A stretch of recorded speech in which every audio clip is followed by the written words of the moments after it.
I looked in the mirror and everything that was a demon inside of me came back out and said, "Look now, motherfucker." So if you confront that, that's the first step, man. How are you going to be a man at peace with yourself? How are you going to fulfill your mission in the world? How are you going to fulfill what you were created to do if you can't look in the mirror and tell yourself, "I love you"?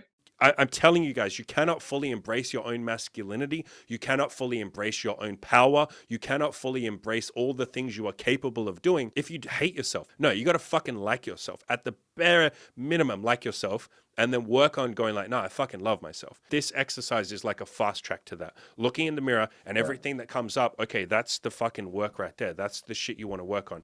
Even when I'm dealing with challenges now, I think, man, like I'm just going to wait this out. I'm going to outlast this challenge because when I'm 50, I'm going to be glad I did. When I'm 26, I'm glad I didn't kill myself when I was 17. When I'm 50, I'm going to be glad I didn't do that when I was 26. I'm going to be happy, or at least I'm going to be at peace with the life that I chose to live and the things that I chose to endure to get to the other side of it.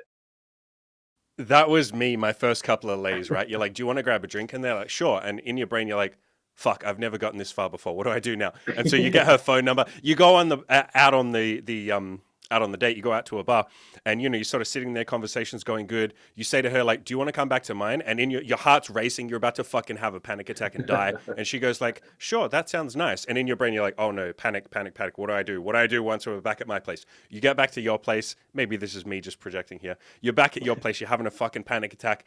She's on your couch, and you go like, "Okay, there's no way she's gonna let me kiss her." So you kiss her, and she's into it, and you're like, "Was it really this easy? Did I really just have to fucking try?" And it's like, yeah, that's like Yeah. 90% of this shit. Once you have these sort of foundations of like, you look reasonably decent, which you're more than above that point, you're reasonably social, you have reasonable game, as the kids call it, like social skills. When you're at that point, like, it's just fucking trying. A lot of this shit is just trying. And I think Yeah. too many guys sort of hold themselves back and they never actually give it a go. And then guys like you, yeah, you give it a go and you're like, holy shit.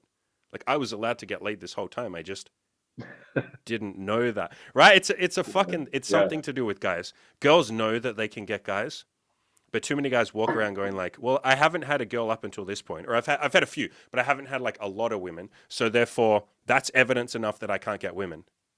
It's like if you've never entered a marathon before and you say, "Well, I can't run marathons." Well, how do you know? What's your evidence? Well, I haven't entered any. I've never won a marathon, but you've never even tried. It's the same shit with chicks, dude. You were that person. Yeah. Hell yeah. For sure. For sure. I appreciate it. 13 weeks later, I guess it's been all right. Yeah, you did the coaching with me for 12 weeks, and that really was like you're one of the easier people that I ever work with, where it's like I just have to like give you a little nudge in the right direction. And you'd be surprised how many of my clients are like that. And by the way, if anyone's listening, like if you're not that person, I was a hard case myself. I wasn't the guy that it's like, just go outside and talk to girls. I had to do like 35 approaches or something where I thought I was going to throw up before I even got like a phone number. I think I slept with like the 36th girl that I slept with, but we had to go on like 4 dates. And I was the hard case, so I get it. But I'd say probably about, I don't know, 30% of my clients are like you, where it's like just push you in the right direction. And so if anyone is listening and you're the sort of social dude, you're pretty good at making friends, you're decent at talking to people, I want you guys to switch something in your head and say, I'm allowed to like ask for a phone number. I don't have to be good at it, but like I'm allowed to. I don't know if it's like doxing to name drop or whatever, but we both know this person who was there in the group when I first started. He was like, I remember you telling me like this dude literally gets invited to parties with like the girls at this cafe he used to work out of, and like Yeah, I know who you're super talking about. social, Yeah, warm, yeah. super social, warm dude. And it was like this dude thought he could never get laid, and it was like, well, you're like 80% of the way there all the time already. Just get it over with. And then once he unlocked it, it was like he became a whole other person. If he's listening, he'll know exactly who we're talking about. I love that dude. He's fucking awesome. He's He, he's in awesome. particular, he had a lot of weight to lose, or a reasonable amount of weight to lose. Maybe, I don't know, 40, 50 pounds. He always saw that as like the complete deal breaker for women. He thought like, I'm fat, I have this weight to lose, no woman's going to accept me. And so he was the perfect example of someone who's decent in one category or really good in one category, as in really good at talking to people. But because they're not perfect in another category, as in his body, his looks, he sort of held back. He was the wallflower. He was the guy who was like, I'm not going to actually try yet. And yeah, like you said, we pushed him, we bullied him. We loved him. We did everything we fucking could. We shoved him. And eventually, I think it was like 6 weeks, dude. It took us like 6 weeks, right?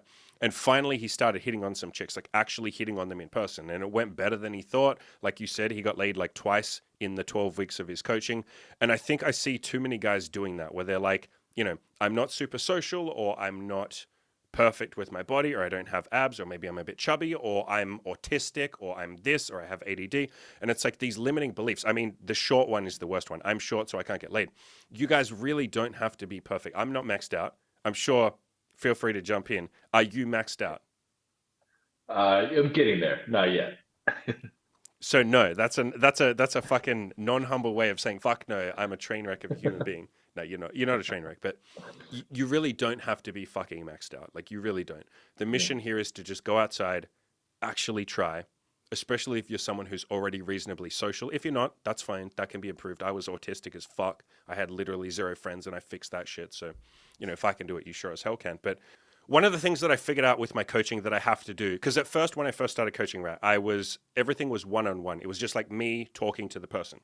Fuck me. Like, no matter how hard I tried, I made, or my clients made, like 1/50th the progress they made now. Because I'm only human. I'm only one person. And I think the biggest fucking change that I made was making it a group program and saying, right, you're all going to fucking talk to each other in the Facebook group. You guys can add each other as fucking friends, talk on the Discord channel, call each other, have an accountability partner, all that kind of shit. Suddenly, when you do that, that makes this process like 50 million times easier. So, first question is, I want to ask you, how much did it help having like accountability partners? I know you've picked like one guy from the group in particular, and you guys like call each other once a week. How much did that help you? And then, let's talk about how other people can get an accountability partner as well. Yeah, dude. So I think accountability helps people in different ways. And so I went a few weeks in the program because I had, someone at the start, and then we kind of dropped off, and then I had a few weeks without Mhm. someone, and then I picked who I have now. And I realized now having another person is like, for me, the best part about having an accountability partner is just it's an excuse for me to sit down and like ask myself these important questions. Yeah. I mean, of course, Yep. I'm asking it to someone else and they're asking it to me, but it's like for me, the biggest part is like I just need to sit down and like think about this stuff. Yeah. And that's what like our accountability meetings, like that's what I get out of it the most. I think for other people, it's like, um, do you need someone to call you out on your shit? If you're like, Yeah, for man. instance, Yeah. my current accountability partner, he's like, one big thing I'm working on is to stop making excuses for something. The next Mhm. week he came to me with something. He's like, "Oh, I didn't do it because of this reason." And I was like, "Dude, you just made a fucking shitty excuse. Like, do you want me Yeah. to help you not make excuses? Well, stop making that fucking shitty ass excuse." And he was like, "Oh," he's like, "Yeah, dude, that's why we're accountability partners." I was like, "Fuck yeah." So it's different. Yeah. It's different for everybody. I always say an accountability partner or multiple, like, there's different ways of having accountability partners. I always say an accountability partner is like a mirror. And so all they have to do is just reflect whatever the fuck you say, like rebound it back at you. So you say something dumb, like you say, "Oh, I haven't gone to the gym this week because, I've just been really busy." And all they have to do is say like, "Really?" Or is that Yeah. really a good excuse? Have you really been busy? And it comes back at you and you're like, "Oh, wow, what I said was just fucking dumb. No, I haven't been busy. Fucking, I watched like 4 hours of fucking Netflix yesterday. The day before I jerked off for 3 fucking hours. The day before that I was smoking weed with my friends. Okay, I'm full of shit. Thanks, man. I wouldn't have like picked up on that myself." So it is Yeah. what you said. It's like someone calling you out on your bullshit.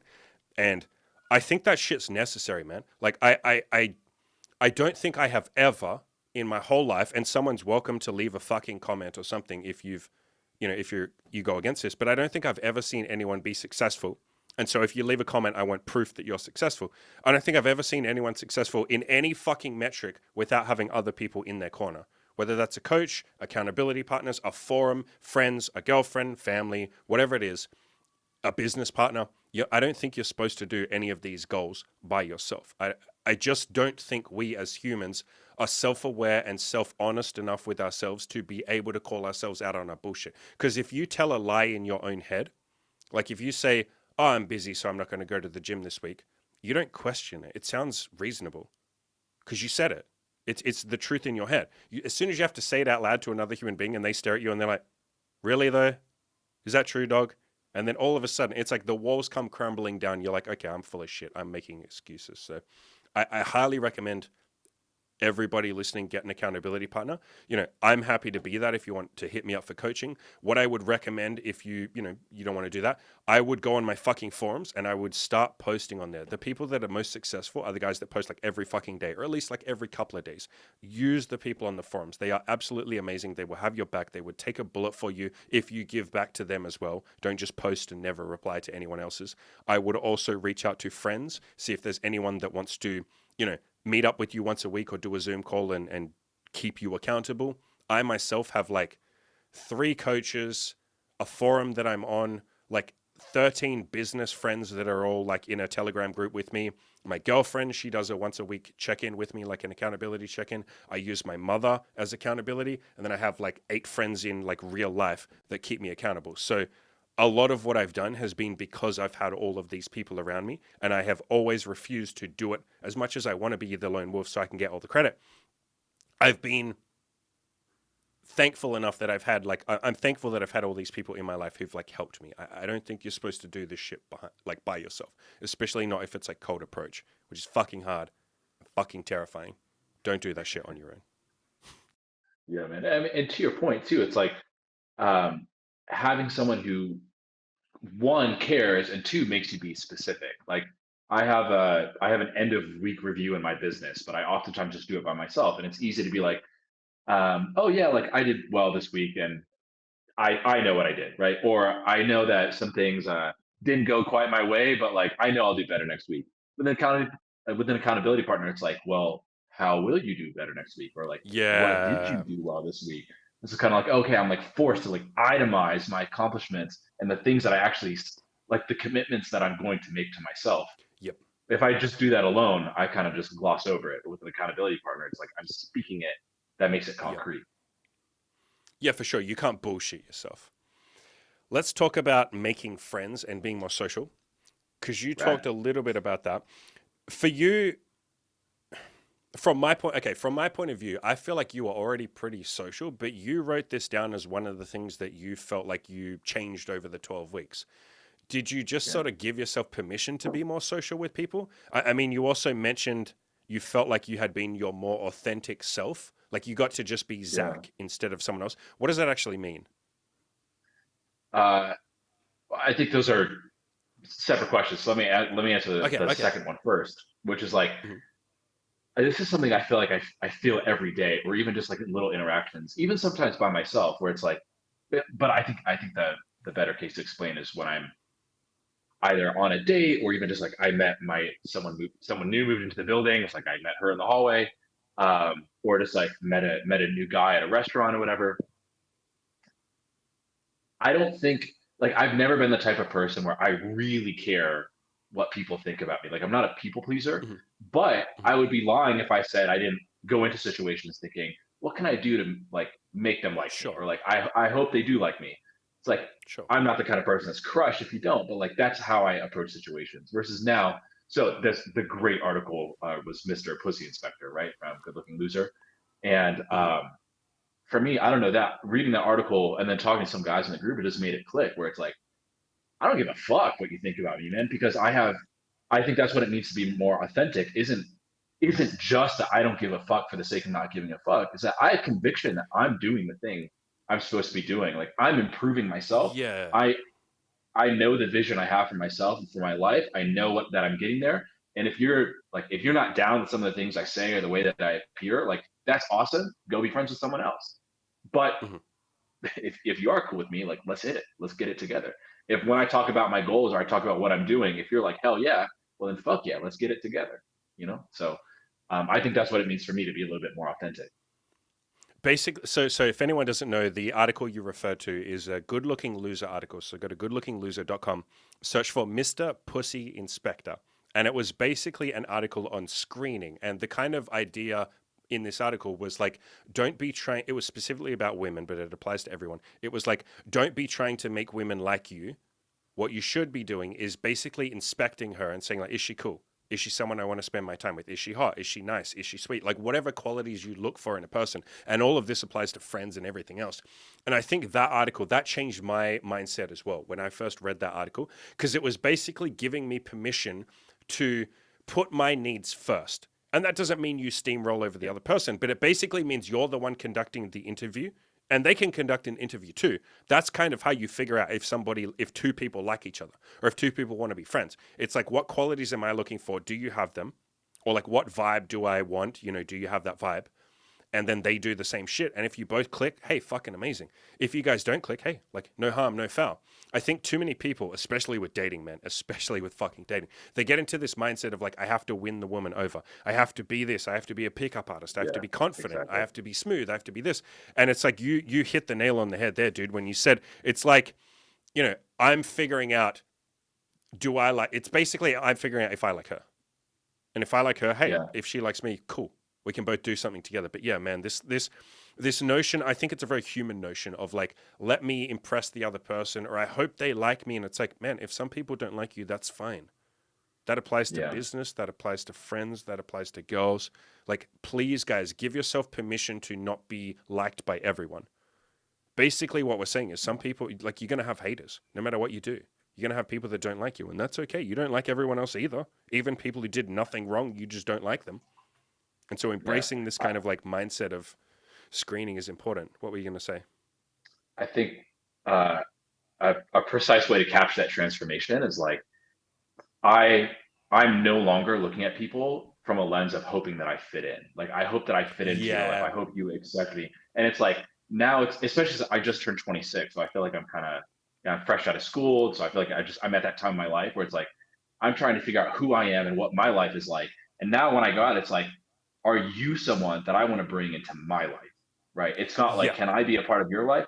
I want a friend. Can I be friends with you? It's like, no, are you someone who's going to have a spot in my life? Because that shit doesn't come easy, right? I'm not just going to be around complainers or non-ambitious people or whatever. Maybe it was cool when we were kids, but it's like, I'm trying to grow a business. I'm trying to get older and do cool shit and be above average. Right. And so it's like, be exceptional, really. And so it's like, I'm picky about the slots that I give away. I'm picky about who I let in my corner. And so when I go out, whether it's a date or whether it's a new friend or a mentor in business or someone, it's like, are you going to fit that in my life?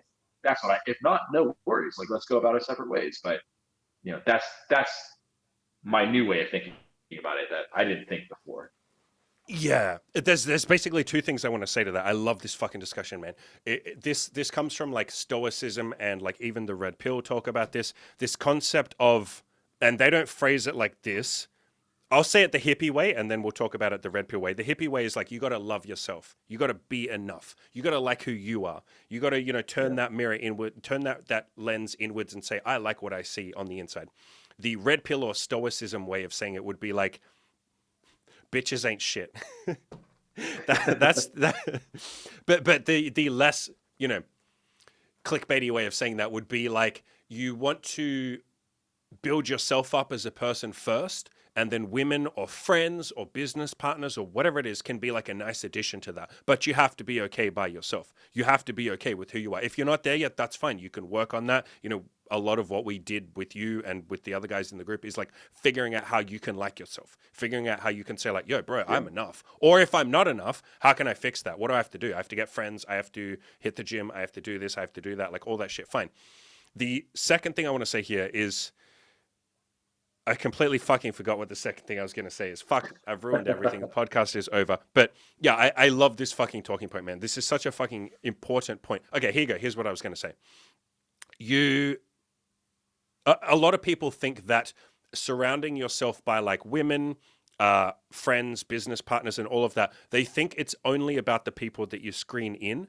Fuck no. It's almost more important who you get rid of or who you push aside or who you say no to, because the further along you get with anything really, with girls, with money, definitely with business and shit, definitely with content and like, you know, what I'm doing, the further along you get with this shit, the more people are going to want to be a part of that. And that's a beautiful fucking thing. Take that as a compliment. Take that as like, yeah, I'm improving myself. More people want to be here. The thing you need to think, and you want to be careful you're not being combative about this and, you know, but you kind of want to have in your mind, is this person going to actually add to my life?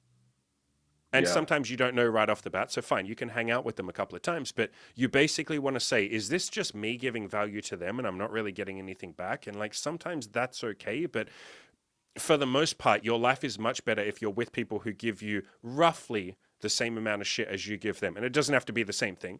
Some of my friends help me with business shit and I help them with getting girls. Like, it's not, a one-to-one, but you want to surround yourself by people who are giving you something. Or another way of saying that is people who aren't taking from you.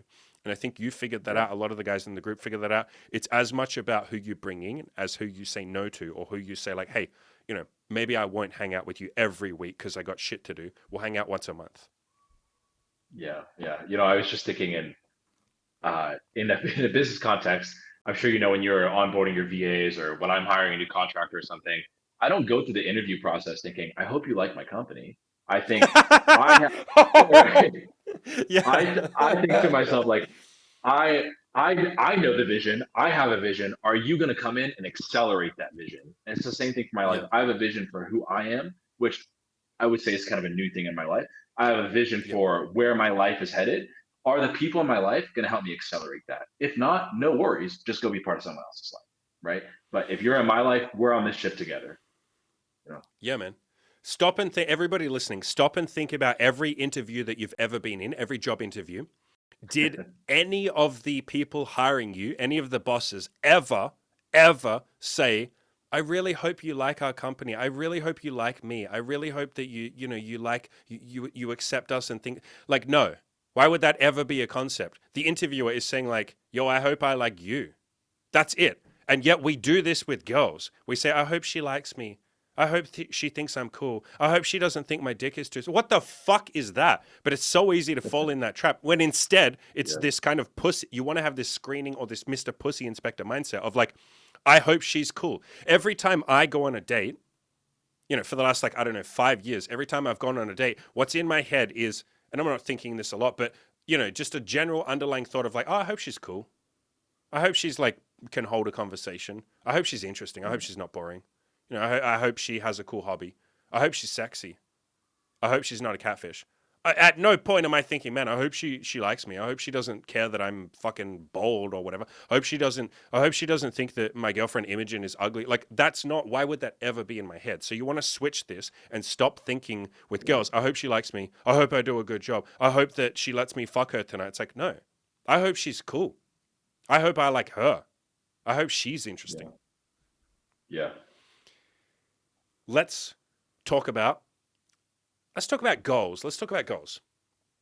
So All right. One of the things that you figured out was that you have to kind of prioritize your goals. You're someone who's doing a lot of things, at once. And I think someone else in the group right now who's about to finish up his 12 weeks of coaching, who pretty much every group call we had, I was like, bro, you're doing too much. You need to prioritize, like cut out half the shit you're doing. And that concept kind of comes from Good Looking Loser. He had this concept of obsess about your goal, like pick one thing and obsess about it. There's other entrepreneurs that say like you have to have one thing. There's a book by, I think, Brian Tracy called Eat That Frog, which says every day pick your biggest task and swallow that first, like eat that frog. This is a concept like even Jocko Willink talks about in his book. He calls it prioritize and execute. Like put them in order of priority and then just go one by one down the list and execute on those. So how did it help? How helpful was it with you with going like, okay, I got to clear the clutter. I can put that aside. I can come to that later, but I got to do one at a time. Like how helpful was that mindset with you? Yeah. So I think I've had that mindset, especially in business. Like, so the person I first heard this from was Noah Kagan, who was an early employee at Facebook and worked really directly with Mark Zuckerberg and said that was the key to their success, one goal at a time. That's it.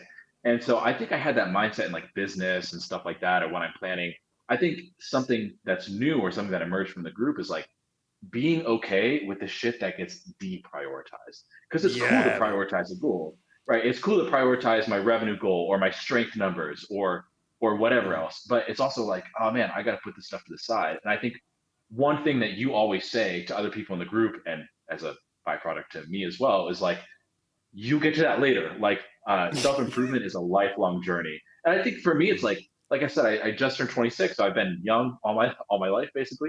And for me, it's kind of like, I'm just now, I think, getting to the stage of life where it's like, oh, like life is indeed ahead of me for a long time, barring some sort of accident. And so it's like this, like self-improvement itself is not a 90-day goal. Mhm, self-improvement is a way of life, and I'm crushing these goals along the way, I'm executing along the way. The mhm, self-improvement is the way in which I live my life. And so there's play mhm, for me, like the big thing right now is salsa lessons. I love to dance, but I suck at it. So I really, but it's like between that, Spanish lessons, making time for my friends, dating. That's the one thing I'm not able to do right now. And it's like, okay, mhm, I'm not going to die a bad dancer unless I die tomorrow or something. But it's like I'll have time to get to it. I might have mhm. not have time to looks max in all the ways that I want to, whatever, but like I'll get to it, right? And I mean, I think that's another thing that comes from you is like the slight edge and just, I think about my boxing coach who is getting older and he's like, dude, if life isn't getting better as you're getting older, you're doing it wrong. Because Yeah, bro. Yes. you're supposed to be accumulating all this shit. You're supposed Mhm. to be getting, if you get, just a little bit better and better and better, all that shit's supposed to compound over time Yep. if you're taking the action, right?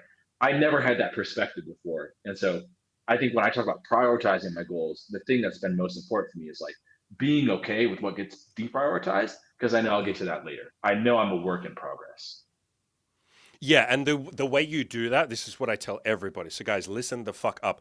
When you're because you'll feel stressed when you push shit to the side, when you say, okay, I'm not gonna work on I don't know, I'm not gonna work on my dancing, I'm not gonna meditate every day, I'm not gonna work on these things. I just don't have time. I'm gonna prioritize, I don't know, fucking getting laid. When you do that, it's stressful because you go like, oh my God, but what if I never meditate? What do I do? Write it down. Stick it in a notebook. I use Evernote, use any fucking OneNote, use any note program. Stick it in there. I have a long list of all the things I want to do before I die, like a bucket list. And when you stick it in there, what you're saying is, okay, it's okay. I will come back to this when I have more time, or when I have more energy, or when I have more space, or whatever it is. I will come back to that later. I'm not forgetting about it. I'm not moving it aside forever. I'm not giving up on my dreams. I'm not being lazy. I'm just saying that can wait. And then what you do is you crush the current goal that you're working on. Let's say it's getting laid. You sleep with 5 girls, 10 girls. You feel like you know what you're doing there. It can kind of be a bit of a background goal now. Then you go back to your notebook. You say, okay, what stuff did I put in here? Oh, look, dancing lessons. Okay, let's pull that out. Let's make that the priority now. You spend, I don't know, fucking 3 or 4 months getting good at dancing. Okay, now that's just a fun habit I do in the background. That doesn't take energy. Go back to the notebook. What's the next thing? So I love what you said that you have the rest of your life to do this shit. Self improvement, and I also love what you said. Self improvement is more like the way you live your life. I think too many people look at self improvement as like, oh, but I got to do these goals. I got to do this shit, and then I'll be happy. It's like you'll be happier, but like, bro, you self improve your entire life. Do you really think? I think people have this notion that like once I achieve my biggest goals, like I get laid a lot, I make money, maybe I get married and have kids, then I can relax. And it's like, well, you can relax, but like if you just did nothing else, you will get depressed within like 3 months. You'll want to kill yourself. What would be the point of life? You have nothing left to achieve, nothing left to grow, nothing left to improve, nothing left to build. We're men, and this applies to women too, but especially men. We like to build shit. So self improvement is more like the way you live your life. I like to call it a religion. Think of it as a religion, a philosophy, a mindset, a path, whatever you want to call it. That doesn't end when you reach those goals. And so what we're saying here is you want to get comfortable with the process of self improvement because it doesn't end. And that's a beautiful fucking thing, man. You get to have goals, like you said, that Yeah. boxing coach. Bro, you can be achieving sick goals when you're like 70. Yeah. I mean, how cool is it that you get me stoked right now, man? Like, how cool is it that you can just improve, you can get better all the time until you die, Until you until the end. fucking die. Yes. Literally till the You can last just breath is in your body. Yeah. you just I keep getting I, I better, had keep this becoming better things left. many years ago. I had this like big fucking LSD trip and I had this big epiphany where I was sort of like depressed at the time, where I was very depressed at the time. And I felt like I was never going to get all my goals done. The same shit we're talking about here. I felt like stress. Yeah. Oh my God, I'm never going to do it all. I think I was like 30 at the time, maybe 29. And, having this big LSD trip.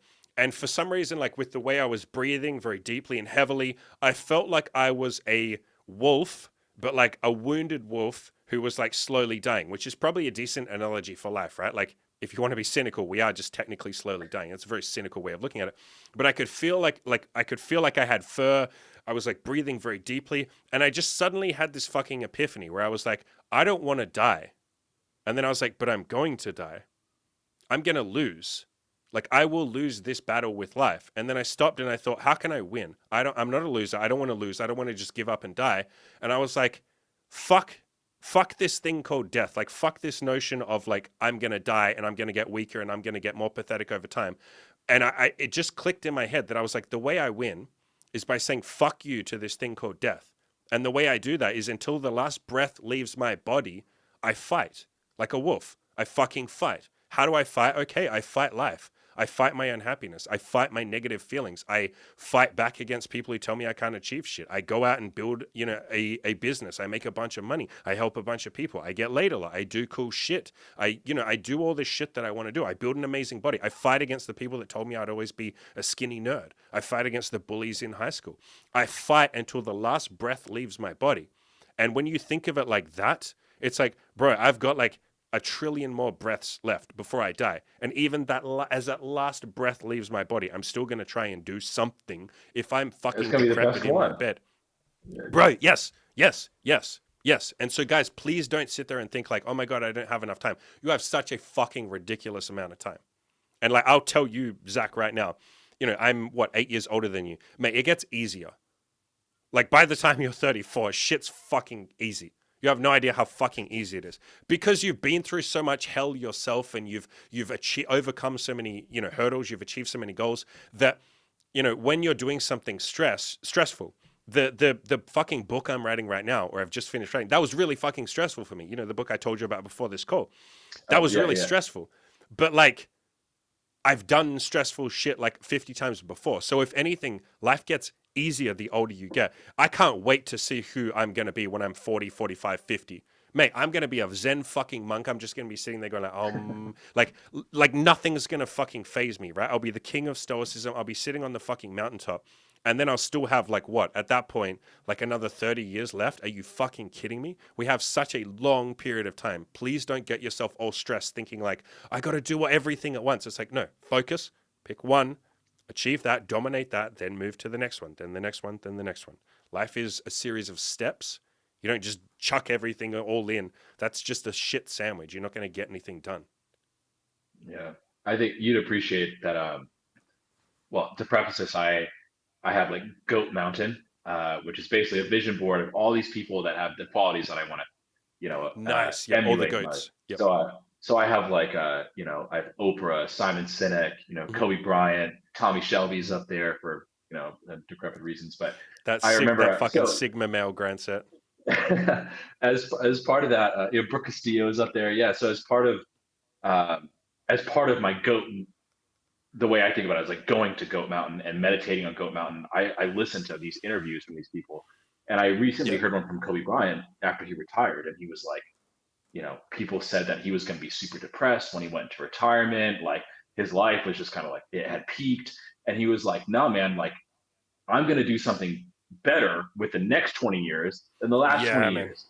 It was like, y'all don't fucking get it, man. I was the greatest basketball player basically of all time. Well, the next 20 years, I'm gonna do something even better. And I was like, fuck, dude, like that's the epitome, I think, of what we're talking about. Like, that dude just never stops until he dies. The last day of his life will be the best one because he'll have been improving. Yep. Well, weird in the case of Kobe Bryant, but you know what I'm saying? It's like your last day is like you've been improving all the way to that day. That last breath's gonna be the last one. Like, check me, motherfucker, And so I'm into it. Yep, that's technically you at your best. I have this conversation with Imogen, my girlfriend, all the time. Whenever we see someone who's really like old, when you see the old people and they're kind of like walking in the walking frames and they just look like they're really close to death.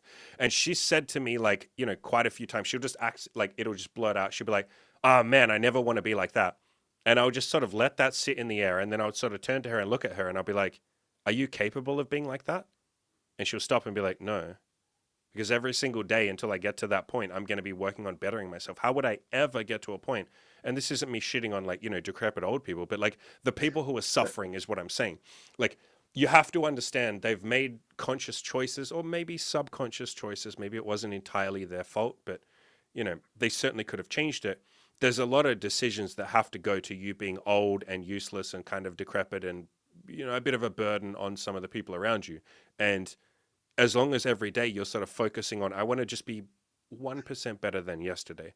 By the time you're their age, man, like I've seen, my coach has shown me, and my old weightlifting coach showed me so many videos and shit of like 70-year-old men deadlifting like 200 kilograms, which is like, I don't know, 400 and something pounds. like 70 something, like not on steroids, completely natural, like clients that he worked with. And it's like, bro, like by 70, we can be fucking killing it. 200 kilos, by the way, is significantly more than like almost like 99% of 20-year-olds lift. And by the time you get to 70, you know all the 20-year-olds will be in the mobility scooters and fucking on their fucking iPhone 53. I sound like a boomer right now, but yeah, the point is keep working on yourself. In the metaverse. Yeah, oh, bro, no fucking shit.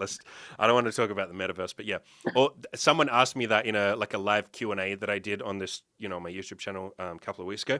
Basically said, like, how do you think the metaverse is going to change the dating market? And I was like, I answered the question, and then I was basically like, if anything, it's going to make it easier for us because, like, I'm going to say this in a nice way. There will be a bunch of people. That's the word I'm going to use. There'll be a bunch of people who are in the metaverse thinking that that's real life. And we'll just be out there like talking to girls going like, hey, how are you going? You're sexy. And she's like, oh, wow, a male hasn't talked to me in like 53 days because they're all in the fucking metaverse. And you're the actual only human being that came up to me and hit on me. It's like dating apps have made it easier for like us because we can get laid on dating apps and we can go outside and you get bonus points now. Because they're like, whoa, you mean you're not in your phone? Is this not a Zoom call? Oh, it's like a live Zoom call. It's like a face-to-face real life Zoom call. It's Zoom, but in real life. Yeah, I mean, I think just since you brought that up, that's a really cool thing to touch on. Of value of the group is exactly what you said. Like we have versatile methods of going out there, getting laid, making friends, whatever. Like before, for most of my life, even when Tinder was cool and everything, like I'd never used the apps, and so it's like I only could source like in person. And then it's like when I was in New York during COVID, it was like in person was kind of difficult at that time. And so it was like then it was only the apps. And now it's like, now I have a nice split. I can go to the grocery store, I can hang out with my friends at the bar, I can go on an app, whatever. It's like it really helps lock in that like abundance mentality of like there are so many different avenues for me to, like I remember we were having a conversation. I use we loosely. You were having a conversation I was observing with a veteran in the group who was like, yo, like he was grinding out with the apps. He's like, I'm not getting anything. And he's like, I remember you said, well, how many times have you gotten laid by going out and talking to them? And he was like, oh my God, the number is really high. And he was like, well, like I could 50 just go or 100 or something insane. Yeah. Yeah. He's like, I guess I could just go out and talk to girls. Like, okay, well, there you go. Not a problem. So that's I think that's like I understand. So let's talk about that specifically from his point of view, and this will apply to quite a few people listening. We do this as humans sometimes, where we get ridiculously good at one thing, or maybe we have like a natural talent at one thing. So for me, my talent is like Tinder. Like that's just my fucking like online dating is just my fucking talent. And other guys like this guy that you're talking to, yeah, he'd gotten laid like 50 or 100 times or something fucking insane from just like talking to women at the grocery store, not even intending to hit on them. He's just like a chill dude who's just like, hey, what are you up to? And she's like, oh, not much. And he's like, oh, okay, well, like, do you want to get ice cream? And she's like, sure. And then like next minute he's fucking her. Like he's just that person. He doesn't even intend to do it. And so we have these kind of like, it's like an ego thing with humans where I even had it in the early days where I was like, okay, I've only fucked like 10 girls from cold approach. That's nothing compared to like most of my clients. Fuck, should I like make myself do it? And so I would force myself to do it and push myself. And that's decent to a point to sort of get over your fears. But I didn't have a fear of it. I just didn't like it, or I just wasn't as good at it as Tinder. And I see the opposite all the time where it's like, a guy like you or like this guy that we're talking about who's clearly great with people, but we have this ego that's like, no, I have to get good at online dating. I have to do it. And he's done it a lot. I have to get good at it. I'm not getting laid. I'm not happy. I'm not peaceful. This is pissing me off, but I have to do it anyway. And yeah, you kind of make that switch where you're like, you could just go outside and talk to girls and get laid like you have. And then something clicks and you go like, oh yeah, whoops. Yeah. Okay. It's like when you I don't know if you can relate to this. Anyone listening who has their own company, maybe this applies to you, maybe it doesn't. You see this a lot when people push you to be on certain social media platforms. If you have a business or you're a coach or a content creator, people will say like, bro, how come you're not on Twitter? You got to be on Twitter, bro. Why aren't you on Twitter? And you feel this kind of pull to do it. You're like, they'll show you. They'll be like, look how many subscribers I have or followers or whatever. Like, look at this. I'm killing it, bro. Like all of the top fucking 50 millionaires in the world are on Twitter, bro. You're not on Twitter. You're not doing SEO. That's another one people fucking push all the time. I get told, bro, you don't do any SEO. What are you doing? And I'm like, faggot. I haven't needed it up until this point. Why would I start doing it now? I don't need it. Like, fuck you. I don't need it. But we feel this kind of pull of like, I have to do things that I feel like I should do rather than like, what do I actually enjoy? Like for this guy that we're talking about, it's like he doesn't even like Tinder. I don't even think he likes Tinder, man. He really doesn't. But he seems to love talking to girls. And so if I can give you guys something, it's stop feeling like you have to do certain things. Don't go and get laid a ton on Tinder just because Andy did it. It doesn't matter if you don't get laid on Tinder. All I care about, and my philosophy and all of my content, my coaching, everything is like, are you happy? If the answer is no, what do we need to change? If the answer is yes, cool, great. How do we make you more happy? And I think people get pulled in the direction of like, I should do this. I have to do this. I'm bad if I don't do this. I'm a beta male if I don't do this. I'm a loser if I don't do this. And it's like, bro, at the end of the day, do whatever makes you fucking happy. As long as you're being genuinely honest with yourself, like you have to be quite honest and be willing to, look yourself in the mirror and say, no, I am happy just using Tinder and not approaching. Or I am happy not being on Twitter with my business. As long as you're happy, fucking go at it, man. Like we all have different paths. We're all on a different journey. You're not supposed to copy my path. It wouldn't work for most people because you're not me. Yeah, that's exactly it, man. We say this a lot in certain corners of entrepreneurship world where it's like, well, let me say it like this. We often say that we each have something different to bring to the world. That's kind of a common idea. Yeah. But I think something that's less commonly said is we all have different ways of bringing our gifts to the world too, right? And so it's like not only are we all on our different quests, but the tools we use are different, the paths we take are different, and so it's a disservice to yourself. And like if you're spiritual, it's a disservice to the energy or the spirit or the whatever you believe created you, like that thing, that whether it's God or the universe, whatever, created you unique for a unique purpose and a unique way Yeah. of going through the world. It's a disservice to look at someone else and be like, I got to do what that guy's doing. No, you got to do what you were made to do.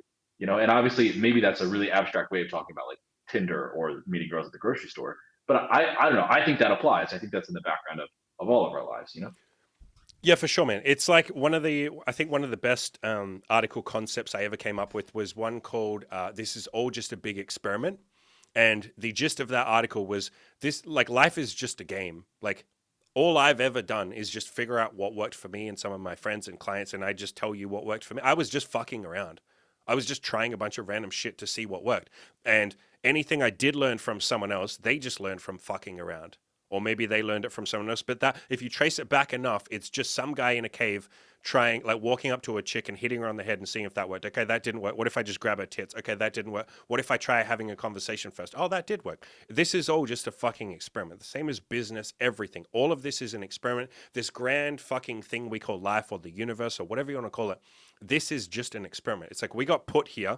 Whether you think this is a simulation, you think God did it, you think you're an atheist, you think we just came about, you think some guy farted out, a bunch of particles and that's what we are. We're just some, particles from some guy's fucking butthole. Whatever you think, we were put here with all the tools that we need.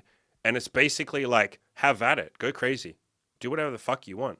You can be a complete psychopath and murder people if you want to. You can rape a bunch of people if you want to. I wouldn't advise that. You can be the nicest human being of all time. You can be a loser. You can be a winner. You can be a hippie. You can be, go and sit in the Alps and get fucking frostbite. You can go to the depths of hell and you can do whatever the fuck you want. Go at it. Do whatever you want. And so this whole thing is like an experiment. And if I can encourage people to do, one thing, it would be you can copy me a bit at the start, like copy me as much as you want. It's your life. But I really would like you guys to branch out as quick as you possibly can. And I mean, I'm sure you'd say this from my coaching. The one thing I don't tell anyone to do is like, you should do this or you have to do this. I say like, no, man, it's your fucking life. Try this, see if that works, or try this other thing, see if that works. But like, you're you. You're not me. You're not supposed to copy fucking me. I never tell anyone like, hey, do what I do. Because it's like, it might not even work for you, man. Like, you got to figure out what works for you. I think, Andy, you specifically, I think, embody what it is to be a very powerful coach. You're not a life consultant, right? You're not like coming into someone's organization that they call their life. Yeah. Because I don't like, know. How do I don't yeah, know. How do I know what's good for you? I don't know that. you draw out answers from within ourselves and the stories that we tell ourselves and the questions that we ask about ourselves, and you draw all Yeah. those things out. That's your superpower, you know? I think that's what makes a good coach. Let's talk on that because we were going to talk a little bit about like some spiritual shit, some self compassion. I actually had a comment on my YouTube. I can't remember who wrote it, so apologies. But it was like a couple of days ago. Some guy said like, "Man, I wish you'd talk more about the spiritual shit and like the, the like Oh, self love and the mental health shit." And which is funny because like, I mean, you feel free to jump in. How much do I talk about that shit in coaching? That's like half of the fucking stuff I talk about, right? But I just yeah, absolutely. don't talk about it on here. So let's, and I'm going to. I've got notes, and I'm going to start talking about that shit more. But let's talk a little bit about like, fuck it. Let's start with like self compassion because a lot of guys hear that and they're like, "Oh, that sounds gay, bro. Like, what do I not love myself for? Like, that's gay, bro. I want to beat myself over the head because then I'll get more done." I think there's this concept in self improvement or masculine self improvement. It doesn't seem to be on the feminine side where it's like if I can just whack the shit out of myself and like almost like I've got a whip and I'm just going to crack that whip on my back every day, then I will get more done. Has that Yeah. been your um has that been your like realization that like cracking the whip gets more done, or have you figured out the opposite? Being a little nicer to yourself gets more done. What works better for you?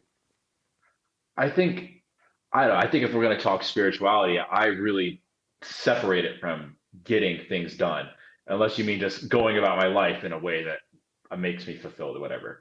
I think when I think about self compassion and like, I don't know, I remember you telling me this is maybe like second week in the group, look in the mirror and just tell yourself, I love you. And it wasn't the first time Yeah, I'd yeah, heard yeah. that, but it's the first time I'd actually done it. And I just stared at myself like, okay, love you, It's dude. so Bye. fucking hard. It's so fucking hard. Everyone listening, everyone listening. Okay, here's a challenge. I want every one of you motherfuckers listening to go into your bathroom or go anywhere there's a mirror. Look into your own eyes in the mirror, which can be confronting as hell already if you have never done that Yeah. before. And then say the words, I love you, while you look in your own eyes. Try that. I want you guys to write a comment below and tell me what happened. Tell me how it felt. Tell me if you can't do it. If you can't do it, that's perfectly fine. That obviously tells you that that's something you want to work on. If you had feelings or thoughts in your head of like, man, this is so fucking gay. Like, what is Andy gay? What is this shit? I'm not doing this. This is fucking gay shit. Like, whatever is in your head, write it in the comments because I'm genuinely curious. Everyone I give this exercise to goes through the same shit that you did. So I interrupted your story, man. Keep going, but I want other people to try this shit. No, yeah, I mean, it's super powerful. And I think, I mean, to your point, like I said, it wasn't the first time I heard it, but it was the first time I'd done it. I couldn't do it before. And I Yeah, could yeah. barely do it now. It felt super disingenuous. It was like, oh, I love you, reflection. Now it's like, so I guess what I'm trying to get at is when I think about self compassion, what it means for me, like I start every morning with a vision document. And near the top of that Mhm. document is like, what I'm really trying to become at this time in my life is a man who's at peace with himself. It's like, Yep. I always ask myself, like, who do I need to become to live the life that I want? Who do I need to become to have the things I want, to do the things that I need to do in this life and to fulfill the purpose I feel like I was brought on earth to fulfill? And so for me, it was like, that's the big thing. I need to be a man who's at peace with myself. And for me, that Yep. starts with self compassion, right? It's not a good sign that I'm at peace with myself. I can't look at the mirror or I mean, it's not just that I look in the mirror and can't say I love you. Again, for the people who just tried that or are going to, should definitely pause right now and do it. Is like Yep. I didn't just look at my mirror and not say I love you. I looked at my mirror and all those thoughts from the past, it was like, you're fucking trash, dude. Like, who the Yes. fuck Yep. are you looking at, dude? Like, it's not just like, oh, I looked in the mirror and I couldn't say I love you. Oops, next time. It's like I looked in the mirror and everything that was a demon inside of me came back out and said, look now, Yep. motherfucker. And so if you Yep. confront that, that's the first step, man. How are you going to be a man at peace with yourself? How are you going to fulfill your mission in the world? How are you going to fulfill what you were created to do if you can't look in the mirror and tell yourself I love you? Yep. Nah, man. And so that was such a. I still do that every morning. My vision document. I look in the mirror. Sometimes it's just a quick, hey, love you, dude. Sometimes it's a quick, yo, thank you for like everything that we've been through. Like, thanks for not killing That. yourself back there. That. That. You know, That. That. Yep. hell yeah, dude. It's like, and I mean, this is something that I've heard you say. I've heard some other people say is like, if you could just look at your past self and give them any piece of advice, what would it be? I know for me, it's probably very similar to yours, very similar to some other people I know. I would look at my past self and be like, dude, just grit your teeth, man. Just wait it out. Yep. Just Just get wait. through it. Just get through it. Yep. Yep. Just wait. And that's even when I'm dealing with challenges now, I think, man, like, I'm just going to wait this out. I'm going to outlast Mhm. this challenge. Because when I'm 50, Yep. I'm gonna be glad I did. When I'm 26, I'm glad I didn't kill myself when I was 17. When Mm, I'm 50, I'm gonna be glad I didn't do that when I was 26. I'm gonna be happy yep. that or at least I'm gonna be at peace with the life that I chose to live and the things that I chose to endure to get to the other Mhm. side of it. You know? For sure, man, and it's fucking powerful. And I'm glad you brought that up. That's why I tell people to look at their own eyes in the mirror and say, "I love you," because of how hard it is and everything that comes up. Like you said, it's not just like you can't do it. It's like everything. You'll have thoughts of like, "No, I'm a piece of shit. Why would I tell myself I love myself? No, that's fucking gay, and I'm pathetic, and I don't deserve this, and I'm ugly, and I'm a loser, and girls don't like me. Why should I love myself?" Like all of that shit will come up, and you need to fucking confront that. Here's why. I'll just use the woman example because that's the one that's going to be the most like pertinent to most people. If you don't love yourself, how the fuck are you supposed to expect a woman to? More to the point, how dare you Yeah. expect a woman to when you don't do that yourself? Fuck you for expecting someone else to do something you won't do yourself. That's Exactly. trash. That's bullshit. You're going to walk up to some girl and get upset if she rejects you? Fuck you. You're rejecting yourself. And you're going to get mad. Oh my Yeah. God, like women always turn me down. You're turning yourself down, dog. And you're saying, like, why would I like myself? But she should like me. You, I'm telling you guys, you cannot fully embrace your own masculinity. You cannot fully embrace your own power. You cannot fully embrace all the things you are capable of doing if you hate yourself or if you just tolerate yourself. No, you got to fucking like Yeah. yourself at the bare minimum, like yourself, and then work on going like, no, I fucking love myself. And a big part of that is achieving things, is working on your mental health, self-compassion, reaching big goals, setting targets and making them happen. All of that definitely helps for sure. But this exercise is like a fast track to that. Looking in the mirror and Yeah. everything that comes up, okay, that's the fucking work right there. That's the shit you want to work on. That voice that comes up that says, I fucking hate myself. Dive in. Why do you hate yourself? Is it because you're fat? Lose some weight. Is it because you were bullied? Okay, work on letting that go. Is it because you haven't, ever gotten laid? Okay, let's fix that. Whatever it is, like start working on the shit that comes up when you do this. But fuck yeah, man. Like this is some deep shit. We're talking about deep shit. Most people don't go their Yeah. most people go their entire life and never look in the mirror and decide if they like themselves or not. I'm going to say 99% of Yeah. people never look at their own eyes in the mirror ever in their entire life. And that to me is terrifying. That is some like, Carl Jung, some like Jungian shit. That's you being like afraid of your own shadow. Because the reason you're not looking in the mirror is because you're afraid of what will happen if you do. You're afraid of what you will say about yourself. You're afraid of the fucking demons that are inside you. You gotta fucking face that shit. You can't be a man. I'll expand it and say you can't even be a fucking well-rounded human if you're scared of yourself. You're stuck with yourself 24/7. You may as well like yourself. What a miserable Yeah. existence if you're stuck with a demon. Fuck that. I think you and I can agree, man. There's a lot. There's a lot in life, in society, in whatever you want to call it, that you have to confront. And if you can't Yeah. confront yourself, how are you going to confront what you see around you, whether it's with your Mm-hmm. friends or things that aren't right, or whether it's the culture around you? How are you going to confront things in life that are maybe an injustice if you can't even confront yourself, right? And I mean, to your point, dude, like I think this is something that I've been learning over the past couple of years, but the lesson really emerged during my time in the group. I was in this relationship a couple of years ago that really just ran me to empty, man. And I was always really resentful at this girl, like, um, you know, just for a lot of things. And when I started learning how to take responsibility in my life, it was like, of course, you treat me like I'm second place, or like I'm not worth, because I'm not projecting that I'm worth anything more than that. Like, of course, or like, of course, you like my needs are not important to you. My needs aren't Mm-hmm. important to me either. So it's like, Yes. why why would I expect you to respect me, or why would I expect you to respect me if like I'm not signaling at all that I'm a person of respect, a respectful Yes. person. I don't even respect myself, and so that was like, it's helped me. I think my time in the group really helped me let go of a lot of these old residual wounds that was like, or just help me Mm-hmm. take responsibility for it and move on, which is like, yeah, of course a lot of this shit happened. Like Yeah. I was fucking manifesting that in my own, and now it's like, and now I think to solidify it, going forward in future relationships or friendships or my relationship with my parents or whatever, it's like now I know, right? Now I know that I'm a person of value. Now I know how to respect myself. Now I know what I deserve. And if you're not going to give that to me, then you don't deserve that spot in my life. Right. And so that's I feel like I've emerged out of that a lot, maybe a lot healthier is a way to say it, a lot healthier, a lot stronger of a person.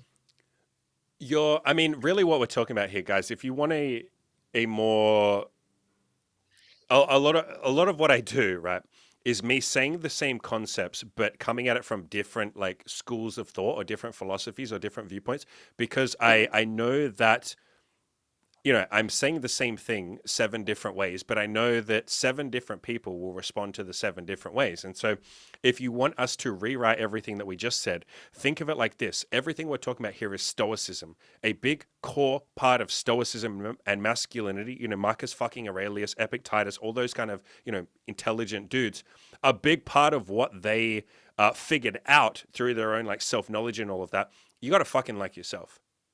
Like most of Stoicism is turning the lens inwards and looking at your own shit, your own demons, your own internal thoughts and emotions. Most of Stoicism is about dealing with you. In fact, one of Yeah. the core tenets of Stoicism is like the external world is going to do whatever the fuck the external world is going to do. The only consistency is you. The only thing that can be like the, you know, port in a storm, the only thing that can be like stable is you.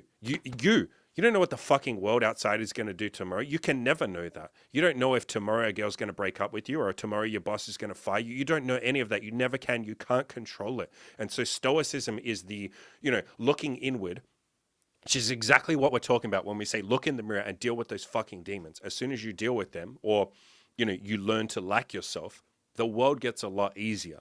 There's a book that I've been reading that I've started recommending to every one of my coaching clients. I don't think I recommended it to you, dude. I think you might have just left before I did, but it's called Loving What Is. It's a book by a woman called Byron Katie. And something you said before is exactly what she talks about, where it's called a turnaround. So before you said, essentially, like, how can I expect women or other people to respect me? I haven't been respecting myself. And so what you guys can do is so I go and read the book, first of all, Loving What Is by Byron Katie. But the exercise is you pick something that seems true. Like, let's say in your head, you're like, girls keep rejecting me. And what you do is you turn that statement around. So instead of saying girls keep rejecting me, you say, I keep rejecting me. Or girls don't like me. You flip that around and say, I don't like me. And then you try and look for if there's any truth in that. And a lot of the time, the fucking truth comes tumbling out. You think like, oh, women hate me, women all hate me. And then when you flip it and say like, I hate me, go and look in the mirror and those thoughts will come up. You're like, oh my God, I do hate myself. I fucking hate myself for not being able to get women. I fucking blame myself for not being able to get women. I keep calling myself a piece of shit because I can't get laid. Oh my God, it's not women that don't like me. It's fucking me. I don't like me. And why the fuck would a woman like me if I don't? I'm putting out vibes of like, hey, I don't like myself. I'm ashamed of. I'm not a confident, like fully expressive, compassionate, you know, welcoming, loving, generous, confident, sexual kind of guy because I don't like myself. You can't be all those expressions of a higher self if you don't like yourself. And so a lot of the time, the shit that we're putting on other people, like, man, my boss is a dick to me. It's like, no, I'm a dick to me. I'm the one that lets my boss talk to me like fucking shit. I'm the one that doesn't stand up for myself. I'm the one that doesn't improve my work so my boss will stop grilling me. I'm the one that hasn't left and gone to a different company where they'll respect me. I'm the one that hasn't said to my boss, hey, boss, can you just be a bit nicer to me? Like, I'm kind of like, I'm the dick. I'm the one being the dick. But my boss is just doing what he's going to do. He is an external thing. The entire rest of the world, every single other person is external. The only thing you can control or influence is you. You. And so if a boss is being a dick to you or girls are rejecting you, no, dog, you're rejecting yourself or you're letting yourself get rejected or you don't like yourself, some form of that. And so it always has to start with us. Everything is us. Yeah. You will disempower yourself. You will be disenfranchised. You will be a fucking victim if you say, women don't fuck me because I'm short. My boss is mean to me. You know, girls are always rejecting me. My friends are always losers. And like, that's you fucking externally putting it out there and you can't change that shit. The only way you empower yourself is if you say like, hey, I got to come home. I got to come home to me. I got to look in the mirror. I got to read Jordan Peterson's book. You know, I got to read Loving What Is, any of these fucking books. Read Letting Go, read You Can't Afford the Luxury of a Negative Thought. These are all amazing books that all read some spirituality books, read some Buddhism books, read any of this shit. It all says the same fucking shit. Stoicism, masculinity, all of this shit is the same shit. It starts with you. It's you. You are the only thing that can be changed. You are the only thing that is making you unhappy. The outside world is doing what it's doing. It's just doing its thing. It's just existing. And you're unhappy about that? Bro, that's you. You could be equally happy about the outside world doing its thing. And so focus on yourself, guys, please. Otherwise, you're just a victim. When you take responsibility, that gives you the power, man. I have some friends, especially in business, that when something bad happens, it's like, and it was, I would say, quote unquote, clearly not their fault. They're looking for ways to take responsibility for it. Like those are the most successful entrepreneurs I know. They're like, how is that my responsibility? Like, oh, it wasn't. Yes, it is now because I'm gonna take care of Yep. that problem. Yep. Right. It's Yep. the same thing with, I mean, business is obviously very relevant to my life, but it's the same thing in dating or in any kind of your relationships, any of your goals, whether it's individual or collective. It's like, when you take responsibility, it's like find a way to make that my responsibility because Mhm. now it's in my hands. Now it's in my hands, and when something's in my hands, it's going to get done, you know.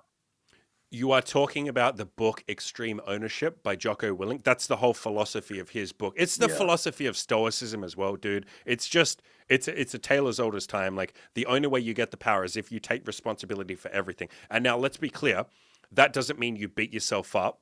That doesn't mean if your girlfriend abuses you, you go, "Oh my god, I'm such a loser, it's my fault." No, no, no. It means, okay, even if I didn't see this coming, even if the other person genuinely did it, I can now going forwards change something to make sure it doesn't happen again or to minimize it, or I will do something to make sure I don't feel this shit again. That's power.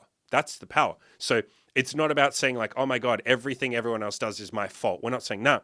It's everything everyone else does, they're going to do that. How do I want to react to that? How do I want to respond? Who do I want to be? How do I want to feel? What stories do I want to tell myself? What are the negative or positive thoughts that I want to allow to become my truth? And I think a lot of people on that point, we could have a whole fucking podcast on what I just said. A lot of people will hear a negative thought and go, that's the truth. And it's like, no, no, no. There was a step in there that you didn't realize just happened. A step where you said, I'm going to believe that thought.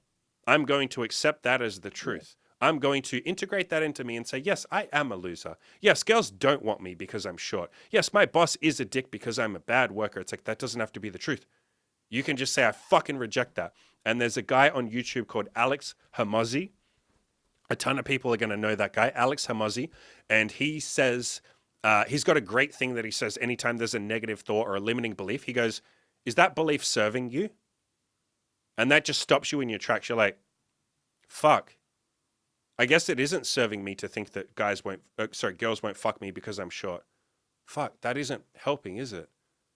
Fuck, could I let that go? And yet, like most of these thoughts, you can. Or what can I do about it? How do I grab it and take responsibility for it? Do I wear height increasing shoes? Do I talk to girls that are shorter than me? Do I go and look up short guys who get laid? How do I get laid as a short guy? Like, what do I do to fix this thing? So don't sit there in that victim mindset. There is always something you can do to counter those negative thoughts. They're never the truth. They're always bullshit. They're always fucking bullshit. The only negative thought that there possibly could ever, it's not even a negative thought, is you're going to die one day. And even that, I bet you at some point we overcome death. Maybe there's reincarnation. I don't fucking know. And I don't even see that as a negative thought. I don't think there is a single negative thought that has to be the truth. Oh yeah, man. And the thing about beliefs too, man, is like, I know this is because you preach the slight edge so much. I know you probably resonate with this, is that the way you change your beliefs happens like in little itty bitty increments. Like Yep. for instance, you know what, Andy, can I share something with you I've never shared with anybody? As I've never had a good Okay. place to share this, but I think this is we were talking about the, saying I love you in the mirror. And when I started that, I couldn't do it. And it was like, okay, Mm-hmm. how do I overcome the bridge from looking in the mirror and all the things that I was hating about myself and all those demons that were coming out? How do I bridge that to I love you? Because that seemed really impossible. Like that was a pipe dream, you know. Yep. Um, and so like, the universe has blessed me with a lot of great sexual experiences, and I have a lot of experience in BDSM. And so the way that I started, I would just look in the mirror. I'd be like multiple really hot women love asphyxiating on your dick. I was just like, I'd be like, oh, that's kind of weird. Or like, man, women love putting their tongue on your butthole. I'd be like, what the fuck? And it, like at the least, I would just, like scream the shit out loud. Like my neighbor would probably like, what the fuck? But I would like, I would look in the mirror and be like, women love licking my ass. And, I would just like, at the very least, it was so absurd for me that I would at least smile. I'd be like, oh, there we go. there we go. I'm going to move on. And over time, it got a little bit to like, okay, I'm at peace with the vision I have for my life. I might not be at peace with who I am, but I Mhm. have peace with the vision I have for my life. I'm excited by the vision I have for my life. Or then I got to a point where it's like, I'm thankful for the things I've been through because that was all research and development for what's going on now. It's like I've learned, I've had a hell of a lot of life lessons. That's taught me a lot. I've gotten a good education from life.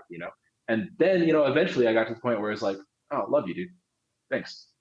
Mhm. But like that took place. I had to nudge that belief over and over and over. It's like I know there's someone in the group who perhaps we can just call the British baller. And he, had very, you know, excruciatingly limiting or harmful thoughts about himself and his Mhm. appearance. And he's an absolutely marvelous dude. I really resonate with a lot of his life story. Um, and for him, it was like to get to the point where he's thinking to himself, "I am attractive. Women do find me attractive." Yep. Like that. That didn't just happen right away. He didn't just suddenly decide, "Oh, guess who's a baller?" It's like he had to move from I'm literal human garbage to like the Mhm. next thing, and then the next thing, and the next thing, and eventually it got to a point where he's like, oh man, like I look good out here, you know. And Mhm. so you move those, you have to nudge those beliefs over time. Yeah, it's like you just need to take courageous little baby steps every time you try stuff like this. So the first time, maybe you can start with you look in your own eyes and just see what happens. Even just for some guys, looking into their own eyes in the mirror is like takes tremendous courage. If that's all you can manage for 5 seconds, 10 seconds, great, brilliant, good fucking job. And then the next day, maybe you work up to eventually saying, "I'm okay," or I guess I'm decent. I'm not that bad a person. Like whatever you got to start with, like you can also do Yeah. it with other people. If you have a lot of friends, if you have some friends in your life, you can say, "Well, my friends seem to love me. I'm at least lovable to my family. At least one person in the world loves me. So maybe I don't love myself. Maybe I don't even like myself, but some people do. That's at least better than nothing. If you have some girls that are just nice to you and give you the fucking time of day, well, some girls were nice enough to me to just like humor me. So maybe I'm not a complete piece of shit. I'm not homeless. I'm not a loser. You slowly work up to like, maybe I am okay. And then, like you said, you can give yourself credit for the things you've done in the past. And you can almost say like, well, I'm grateful that I got through that time where I wanted to kill myself. That's kind of cool. I'm strong enough to get through that period of time. Hey, I got to fucking, national champion of, I don't know, taekwondo. That's kind of cool. That was pretty good. You can kind of slowly give yourself credit for the things you've done, the struggles you've gone through, credit yourself for other people that like you, and eventually, sure, you work up to a point of saying like, you know what, I'm not half bad. I couldn't say I love myself to myself the first couple of times I tried. I couldn't fucking do it. I couldn't do it. I could say I like you, I could say I like you. I could say like you're all right, kid. You're okay, kid. I could say all of that. It took a couple of tries. It took me probably like I don't know a week before I was like, maybe I do love myself. You know what? I've gone through a lot of shit. Maybe here's another way that you can phrase it. You can say, I like being me, and then eventually you say, you know what? I love my life. I love being me. I love the things I have, and then eventually you segue to, I love myself. Yeah, I'm okay. I like myself. I love myself. This is, yeah, no. You know what? Fuck it. I do love myself. I'm pretty good. I'm pretty good. I don't have a big ego, but I think I love myself. So it is something you have to kind of work up to. I love that you phrase that. Yeah, it does take a bit of courage, but it's, I feel like it's a necessary thing for every single human being on this planet. And it saddens me that 99.9% of people will never even think, no one will even tell them to do it, let alone like actually they get to it. I am going to record a separate podcast about this at some point and really push this. I'm going to call it like a mandatory thing for my coaching. I'm going to say everyone has to fucking try Fuck this at yeah. least a couple of times. But yeah, let's start going downhill and start slowly wrapping up. Let's go over. It's been a great fucking podcast. I don't want to finish up, man, but I don't want this to go on for like 3 hours. I could talk to you for fucking 10 hours, dude. One of the life lessons that you, or one of the lessons you said you got most from the coaching was something that I spam this to everyone. I've said this in so many fucking YouTube videos. Like you phrased it a little differently to this, but like don't ever fucking quit. Have you Yeah. found that that's sort of the only thing that matters, or like at least the most important thing that matters with success?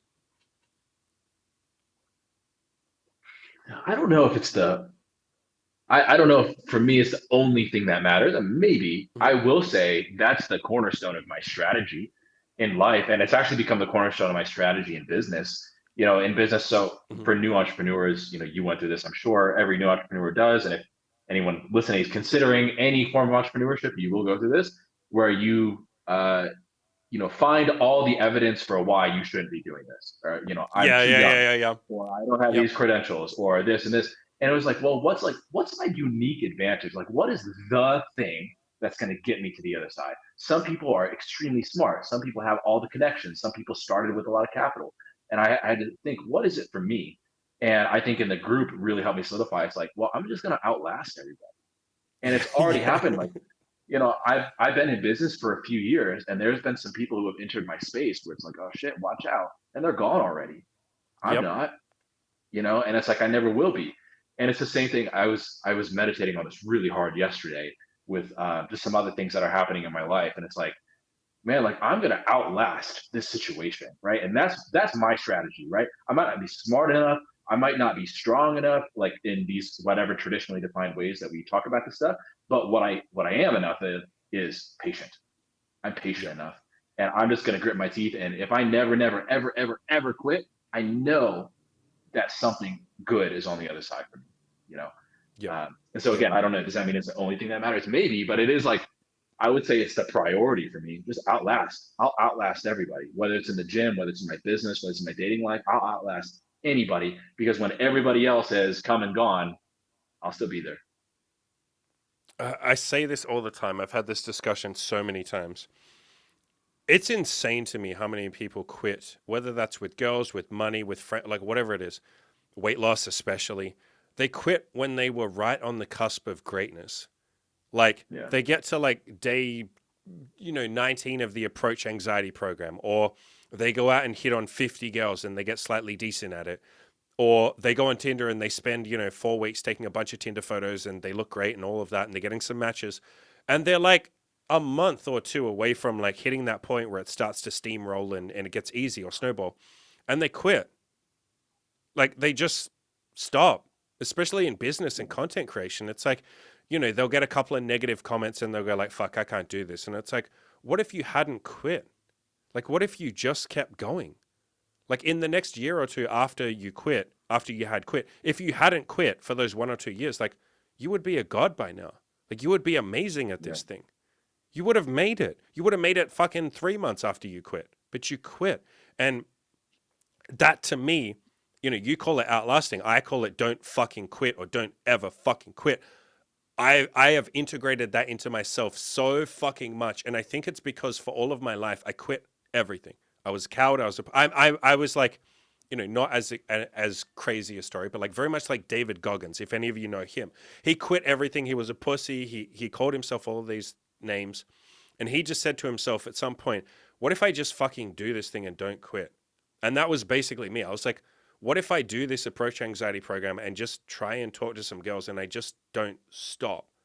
What if I tell myself I either have to do this or I have to kill myself? And that was kind of the contract that I signed with myself.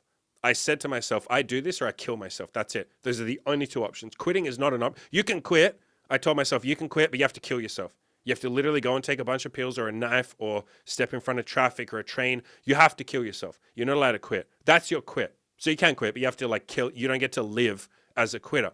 And when I put that contract on myself, all of a sudden everything fucking changed, man. Every door opened. That I realized there are no closed doors in life. It's just that those doors are like, 300 feet away, and most people walk 100 feet and go like, oh, I can't be bothered going through that door. If you just don't quit, if you outlast, as you said, you go through every fucking door. All the doors open up for people who just hang in there. And you don't even have to Yeah. be exceptional. You don't have to be good. You don't have to be intelligent. You don't have to be tall. You don't have to be anything, like nothing. You just have to not quit. That's it. It's the great equalizer. I say that all the time. I say we do live in like an equal society, and you can call that hard work or just not quitting or perseverance, whatever you want to call it. But it's if you just don't quit, you will eventually outlast the people that had 50 times the talent you had. Because as you already know, they quit. Most people quit. They just give up. They're like, it's too hard. I can't be bothered. Whatever. I'm complacent. I'm happy. I'm comfortable. I don't need this. Yeah. So just don't fucking quit, boys. Yo, that's it, man. Brooke Castillo, who's on Goat Mountain for me, she has this great Mm. interview with Ryan Daniel Moran. You can find it on YouTube. It's excellent. And she, one of the clips that she was talking about was like a belief that really served her and that she coaches other people to kind of believe is that success is right around the corner, right? Because I mean, why else? Why would you believe anything else? People quit all the time. I'm like, oh, success is like, it takes 10 years to do this. No, man, success is right around the corner.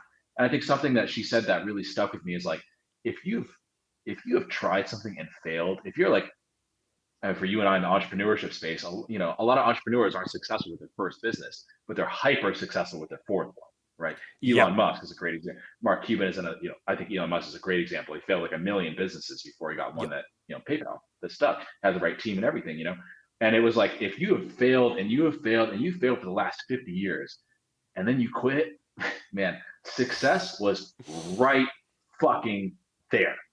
Yep. Is if you failed for 50 years, how much shit have you learned? Yep. And it's like you're just gonna give up all of that to be like, oh, I guess I can't do it. Ah, man, give that knowledge to me or something. It's like success is right around the corner for you. You got to believe that. It's the Thomas Edison quote. I can't find the full quote. It's always misquoted, but essentially the quote is like some guy came up to him and he was trying to design a battery, and the guy sees all these fucking prototypes and goes like, "Oh my god, aren't you like frustrated with all the prototypes you tried that didn't work?" And Thomas Edison like perked up his head and he's like, "What are you talking about? I've made tremendous progress. Are you kidding me? Like I've found 1,000 things that don't work." Like, and he's like Yeah. exuberant, and it's like, I'm close to success. I know 1,000 things I don't have to try now. God bless me for like having the perseverance to go through that. Imagine if I didn't know that. Imagine if I had to go back in time and relearn like the 1,000 things that, fuck, man, I'm on the cusp of greatness, as you said. It's like so many times the person has failed 15 times, 20 times, 1,000 times, and they go, fuck, man, look, it's never going to work. And it's like, dude, now you don't have to try those 1,000 things. You are in a privileged, beautiful fucking position, man. Do you want to go back in time 3 months or 6 months to when you didn't have that information? Fuck that. Fuck that.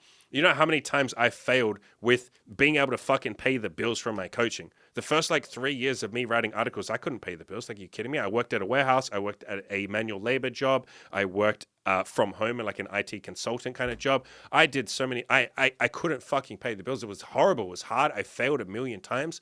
Man, I don't want to go back to before I had all the knowledge, like before I gained all that knowledge. Fuck that. I now can tell you guys like 500 ways not to try and make money or not to pay the bill, like 500 dumb fuck things that I did. Imagine if I had to go Yeah. back in time and unlearn that. So be grateful for your failures. Stop seeing them as failures. They're a learning experience. I always say there is no fucking Exactly. failure. There is no rejection. It's you just got a free university degree, dude. Like if you go out and hit on 500 girls, you're not going to hit on that many, but let's say you hit on like 100 girls and not a single one of them gives you a phone number. Man, what a free fucking university course you just got. You just got told how not to hit on a woman, or maybe you need to improve yourself, whatever it is. Like, fuck, man, that's beautiful information. Imagine if you didn't know that and you were at the bottom of the summit or the bottom of the mountain. When you've failed 100 times, you're halfway up that fucking mountain. And success is very like snowbally, it's very exponential. By the time you start making traction, you already know it's like, bro, you sprint to the peak. It's not that like it's not linear. So what I mean is if you had to fail 50 times to even get some traction, to even get started, you won't have to fail another 50 times to get a little bit more ahead. It's like, no, bro, you probably only fail like 5 more times and then 1 more time. And then you're fucking cooking with gas. Yeah. Once you have the knowledge and the skills for your next venture, your next project, you can get up to that point right away too. It's like if you had a business that failed at $1 million, well, your next business, man, you're going to get right up to that million again, right? Yep. Maybe the next one will Yep. fail too, Yep. but if I had the skills of like, what maybe it was the same for you when I started entrepreneurship, it was like, man, can I just like pay my rent, which is at the time like Yes. $600 a month or something, For me, it was and it can was I like, earn oh, $1? yeah, right. And then it's like, oh, well, now I know, like, if I lost that dollar, I could just go earn another one. Yep. If this thing failed or I had to start all over again, I know that if I had to start at zero, I know I could at least get to paying my $600 rent. And now it's like, now it's a lot more. Now I know I can get my company 6 figures really fast, right? Yep. And Yep. that only happened because I failed at a lot of shit. It didn't happen because I successfully grew a big company.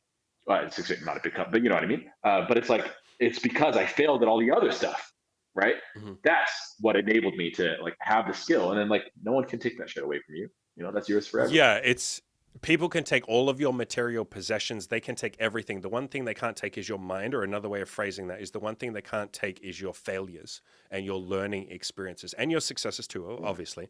A friend of mine did a video like a year or so ago where he said, you know, I'm sick of people saying that they can't do what I've done, they can't make money. So here's what I'm going to do. I'm going to get in a sleeping bag, I'm going to sleep in a fucking park, and I'm going to not have my phone, no wallet, no keys, no nothing, nothing. Just the clothes on my fucking back and this sleeping bag. And I am going to go and make $500 US dollars in a day to prove to you what can be done. And so he literally went door knocking. I think he door knocked on like 100 and something houses. He spent like 10 hours doing it in like, you know, some fancy suburb or something. He went to a fancy suburb deliberately and he just went door knocking and said like, yo, I'll clean your gutters and I'll clean your driveway and shit. Will you pay me like $100? And like most people said no. 6 people said yes. He made $600 in a day with nothing, no equipment. He literally said, I don't have any equipment. I don't have my phone. You don't know me. I don't have like, I'm just a fucking random, but I'm just trying to make some money. Will you give me a chance? Will you give me a shot? Will you give me some money if I clean your house up a little bit? And so like, yeah, he made 600 fucking dollars. And that can never be taken away from him. He will know, he already knew it. Obviously, that's why he did this exercise or this video. He will, for the rest of his life, know no matter what, I can earn $500 in a day if I want to. And like me, I know right now, no matter what, within 2 weeks, I could earn 5,000 US dollars if I want to. It's Yeah. just a matter of like, how would I do that? I'd have to change the person's life. I'd have to like offer them something. I'd have to do this. What could I help them with? I could help them with getting laid, business, mental health, this, losing weight, making friends, depression, suicide, whatever it is. I could get them to start up fucking whatever it is. I know I can. I have a lot to give.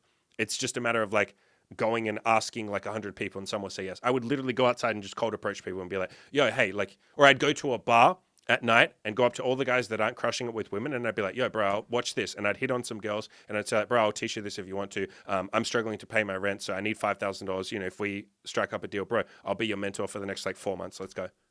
Like it would take you like probably 3 nights of trying that before someone would say yes. You probably do it in a night if you're honest. And so, and the same shit applies to girls, by the way, guys. Once you get to a point where you've had a bit of success, you've pushed yourself, you've gotten laid a couple of times, you know, for the rest of my life, nobody can take that away from me. If they delete Tinder and Hinge and all of that, I'll just go outside and talk to girls. If they make that illegal, I'll do it in secret. I'll whisper it to girls. Hey, you're really cute. Can I talk to you? Like, no one can take that information away from you. And that is why, above all else, don't fucking quit. Don't look at failure as like a bad thing. It's like, no, I've figured out what won't work. That never leaves my head. I now have more information than the average man outside.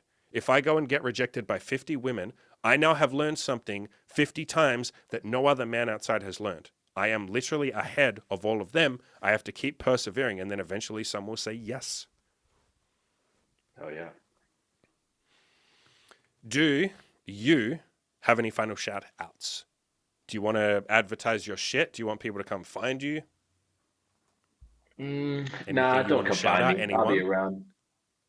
He's shy. Modest.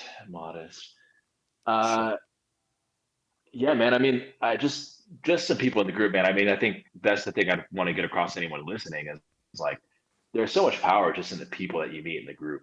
And I remember when I started, it was like, you know, so like Andy, I'd read your Tinder guide. I'd known you for a few months, not known you personally, but known your stuff. And then one day I was just like, I wonder if that guy's still around. You know, like to be honest, I wasn't like listening to your podcast or anything. I was like, I wonder if that guy's still around. Or if he's fucking dead. And is he still around or is he fucking dead? You know, some contract gone wrong, you know? And I was, you know, and then I was like, oh, this dude does coaching, like great. And then when I signed up, I was like, I don't really know if this is the time. You know, I was like kind of a big commitment financially for me at the time. And I was like, all right, let me just, I don't know. I just felt a very intuitive person. I felt intuitively guided. Right when I got in there, I messaged every guy in the group, said, hey, like, you know, great to meet you. You know, let's jump on a call, let's talk, whatever. And it was like through meeting all the other guys, I was like, shit, like there are other people out there who are like also in the process of becoming killers, right? It's so easy on the internet to like, you see like incels and then you see like David Goggins, right? It's you don't always see the people in the middle. And it's like in the group, it's like, oh damn, it's like it's not just that there are people in the group who are killers. There are people in the group who are actively working at it just like I am. And they might not have all the same excuses, they might not have all the same limiting beliefs, but they've got their own and they're working Mhm. through them. Why the fuck can't I? And I mean that's your whole tagline is like you sure as hell can too. And like Mhm. after 12, 13 weeks, it's like, oh now I get it. Like if all these other guys are doing it, if Andy could do it, if all the people on your Mhm. podcast or in your articles can do it, fuck, dude, like sign me up. I'm in too. So that's what I would say to anyone listening to the podcast is, man, just get in there and meet the other guys in the group, because I can't shout out one of them without shouting out all of them. Um, so I hope that serves. You know what is cool? You saying that you were sort of inspired by some of the other people that have done podcasts. You will, and I'll message you and tell you when it happens. You're going to be that person for other people now. That's always cool. Fuck Every yeah, time I dude. say that to someone, and then I message them and say like, 3 people sign up for coaching and said like you inspired them. That's always like nice to hear that it's like, hey, I got to like pass on that torch to the next person. My story inspired someone else. I think I never forget this. I wake up so many days and I'm just grateful for this. It's so insane that I went through all the shit I went through and then I just, talked about it. And then through that, it's like I don't know how many clients I've had at this point. It's probably like 200 if you include like the early clients and shit. It's insane that like I've gotten to watch like 200 people's journeys as well. It's like a weird, it feels surreal still. It still feels very surreal that you get to like be a part of that. And, because when you finish coaching, like you, Zach, your 12 weeks are up, you leave the group. You still talk to everyone. Obviously, you've added them all on Facebook and Discord and all that shit. But like, it's weird that I never have to leave the group. I almost have this like really nice feeling of like, for the rest of my life, I just get to meet people who are like crushing it, who are on the path to crushing it.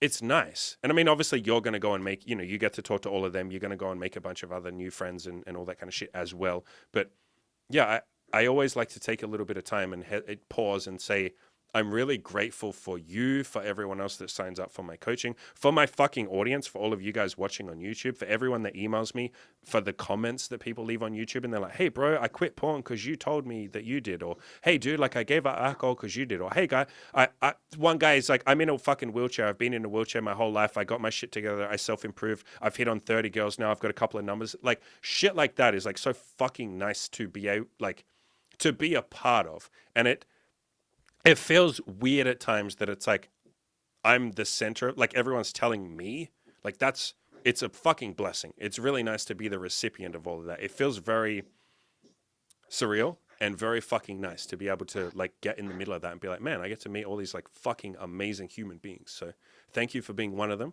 I'm very grateful for everything Fuck that you yeah. did, all the changes you make. I'm grateful for your honesty and your vulnerability. Were definitely one of the more vulnerable people in the group. You shared a lot of yourself, and that takes tremendous courage. You were very courageous on this podcast as well. So thank you for all of that. This has been very fun, a very big honor, and I'm glad I met you, man. I really genuinely mean that. Dude, absolutely, man. We'll hit it again when I'm in Australia or something. Fuck yeah. Or when I leave Australia, I'll come to you. I'll come to you and we'll. I think I think this summer there's going to be a little meetup in Texas. I'll be there, Mhm. so come with. I probably Fuck yeah. can't now. I don't know. Can you leave Australia? Like, do they block you Uh, from I leaving? I don't know how. I can, but at some point, I've got some other projects I'm working on first. I'm going to leave the country permanently, probably around 2025. I'm going to move out and denounce citizenship Cool. and all that kind of stuff. Go be a nomad. So, yeah, thank you Right. for coming on. Thank you, everybody, for Hell listening. yeah, dude. Fuck yeah.